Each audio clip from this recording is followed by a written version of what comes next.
Mwakilishi maalum wa katibu mkuu wa Umoja Mataifa katika Jamhuri ya Kidemokrasia ya Kongo, Bi Bintou Keita, ametoa taarifa ya kusikitisha mbele ya Baraza la Usalama la Umoja Mataifa, akieleza kuwa kundi la waasi la M23 limewaajiri zaidi ya wapiganaji wapya 7,000 tangu lilipochukua udhibiti wa mji wa Goma.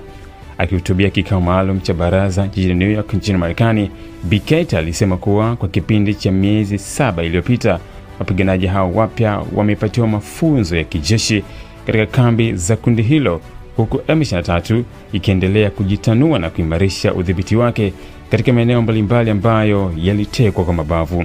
Kwenye kipindi cha miezi 7 iliyopita, M23 imeendeleza upanuzi na uimarishaji wa nafasi zake bila kuzingatia masharti na maazimio yaliyowekwa na baraza hili katika maazimio ya Februari mwaka huu, alisema Bi Keita kwa msisitizo.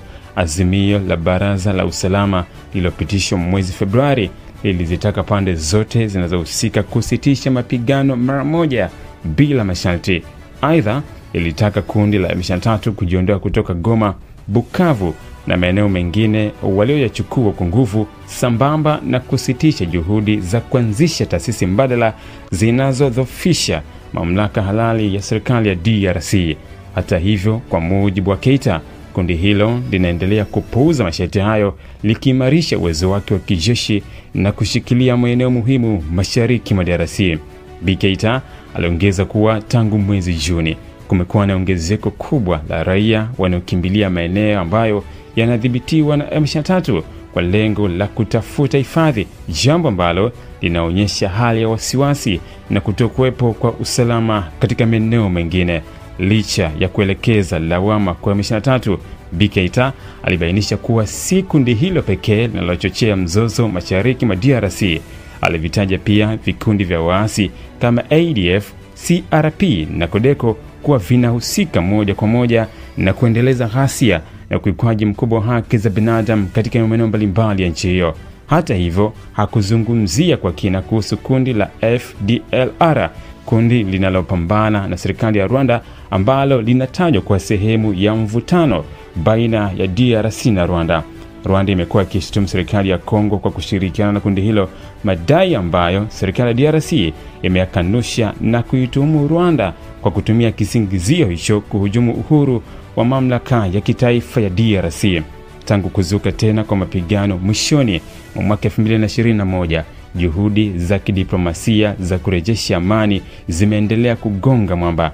Bi Keita alieleza kuwa licha ya ahadi kutoka kwa mashirika na mataifa mbalimbali ya kikanda na kimataifa yakiwemo Marekani, Qatar, Umoja wa Afrika, Jumuiya ya Afrika Mashariki na Jumuiya ya Maendeleo Kusini mwa Afrika, hali ya amani bado ni ya kutia hofu. Wakati huo amani bado iko mbali kana kwamba ni mwezi, alisema Keita kwa masikitiko, akieleza hali ya kutoamini tena uwezekano wa kurejesha amani ya haraka.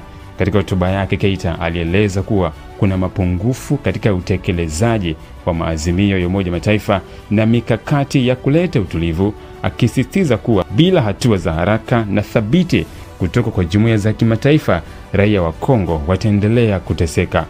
Je, wewe ni mwanafunzi uliyemaliza form 6 unayefikiria mbali? Je, azma yako ni kusoma katika chuo kikuu cha kimataifa, kupata uzoefu wa dunia nzima na kufungua fursa za kazi zisizo na mipaka? Usitafute mbali. EuroAsia Universities Limited iliyosajiliwa na TCU ni mshirika wako unayemwamini hapa Tanzania.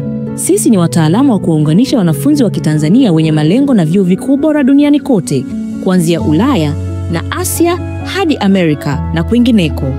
Iwe umepokea matokeo yako ya kidato cha 6 punde au diploma, tunatoa mwongozo wa kibinafsi kwa kila hatua: kuchagua kozi sahihi, kurahisisha maombi, kupata scholarships na hata kusaidia masuala ya visa. Usiruhusu ndoto zako zibaki ndoto. Tembelea EuroAsia Universities Limited leo. Tupo Sky City Mall, floor ya 4, barabara ya ardhi karibu na Mlimani City. Kwa mawasiliano zaidi, piga simu namba 0765 767556. EuroAsia Universities Limited, empowering global citizens.